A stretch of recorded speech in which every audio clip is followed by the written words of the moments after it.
അപ്പോൾ എൻ്റെ എല്ലാ ചങ്കുമച്ചാന്മാർക്കും ഗെയിമിംഗ് വിത്ത് ഒലിവർ എന്ന യൂട്യൂബ് ചാനലിലേക്ക് സ്വാഗതം. അപ്പോൾ നമ്മൾ വന്നേക്കുന്നതെന്ന് പറഞ്ഞാൽ ഒരു ആൻഡ്രോയിഡ് ഫോൺ എങ്ങനെ iOSലേക്ക് മാറ്റാം എന്ന ഒരു വീഡിയോ ആയിട്ടാണ്. പിന്നെ ഒരു കാര്യം പറയാനുള്ളതെന്ന് പറഞ്ഞാൽ ഈ ഒരു ഇത് 2GB റാമിന് മുകളിലോട്ടുള്ള ഫോണിൽ മാത്രമേ ചെയ്യാൻ പാടുള്ളൂ. 1GB അങ്ങനെയുള്ള ഫോണിൽ ചെയ്താൽ ക്രാഷ് ഇഷ്യൂ, ലാഗ് ഇഷ്യൂ അങ്ങനെ കുറേ പ്രോബ്ലംസ് വരും. അപ്പോൾ മാക്സിമം 2GB മുകളിലോട്ടുള്ള ഫോണിൽ മാത്രം ചെയ്യാൻ നോക്കുക. അപ്പോൾ നമ്മുടെ ഇവിടെ ആദ്യമായി കാണുന്നവരാണെങ്കിൽ ലൈക്ക് ചെയ്യുക, സബ്സ്ക്രൈബ് ചെയ്യുക, കൂടെ പറഞ്ഞ ബെല്ലൈക്കനും കൂടി ഇനേബിൾ ആക്കിയിട്ടാൽ ഇതുപോലത്തെ യൂസ്ഫുള്ളായ വീഡിയോസ് നിങ്ങൾക്ക് ലഭിക്കുന്നതായിരിക്കും. അപ്പോൾ നമുക്ക് നേരെ വീഡിയോയിലോട്ട് പോകാം.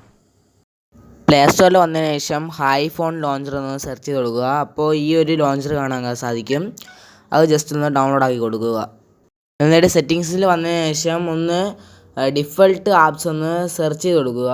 ഇവിടെ കാണാം ഡിഫൾട്ട് ആപ്പ് എന്നുള്ളൊരു ഓപ്ഷൻ കാണാം. ഒന്ന് സെർച്ച് ചെയ്തതിന് ശേഷം അതിൻ്റെ അകത്ത് കയറിയിട്ട് ഹോം സ്ക്രീൻ എന്നുള്ള ഒരു ഓപ്ഷൻ കാണാം. ഞാൻ ഇവിടെ മാർക്ക് ചെയ്ത് കാണിക്കാം.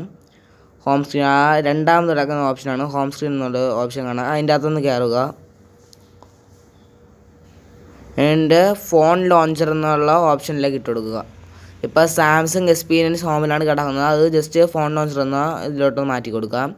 എന്നിട്ട് ബാക്ക് വരുമ്പോൾ നിങ്ങൾക്ക് നിങ്ങളുടെ ഫോണ് ആപ്പ് iOS പോലെ ആയിട്ടുണ്ട്. ഇപ്പോൾ നിങ്ങൾക്ക് ഇവിടെ കാണാം എല്ലാം iOS പോലെ ആയിട്ടുണ്ട്. ആ നെറ്റിൻ ബാർ ആയിരുന്നാലും എല്ലാം iOS പോലെ ആയിട്ടുണ്ട്. നിങ്ങൾ നോക്കിയിട്ട് കാണാത്ത ആപ്സൊക്കെ വേണമെങ്കിൽ ജസ്റ്റ് സൈഡിലോട്ടൊന്ന് സ്വൈപ്പ് ചെയ്തതിന് ശേഷം അതൊന്ന് സെർച്ച് ചെയ്ത് കൊടുത്താൽ ഞാൻ ഇപ്പോൾ യൂട്യൂബിൽ ഒന്ന് സെർച്ച് ചെയ്ത് കൊടുക്കുകയാണ്. ഇവിടെ യൂട്യൂബ് വന്നിട്ടുണ്ട്. ഇങ്ങനെ നിങ്ങൾക്ക് നിങ്ങളുടെ ഫോണിൽ ഏതൊക്കെ ആപ്പ് ഇൻസ്റ്റാൾ ആയിട്ടുണ്ടോ അതെല്ലാം ഇതിലടിക്കുമ്പോൾ വരുന്നതാണ്. നമുക്കിതിൽ കസ്റ്റമായിട്ട് നമ്മൾ ഗാലറിയിലുള്ള ഫോട്ടോസൊക്കെ ആഡ് ചെയ്യാൻ പറ്റും.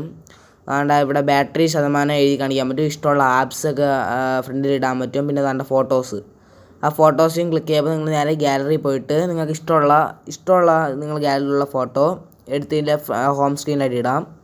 അപ്പോൾ ഇത്രയേ ഉള്ളൂ നമ്മൾ ഇന്നത്തെ വീഡിയോ. അടുത്ത വീഡിയോയിൽ കാണുന്നവരെ ടാറ്റാ, ബൈ ബൈ.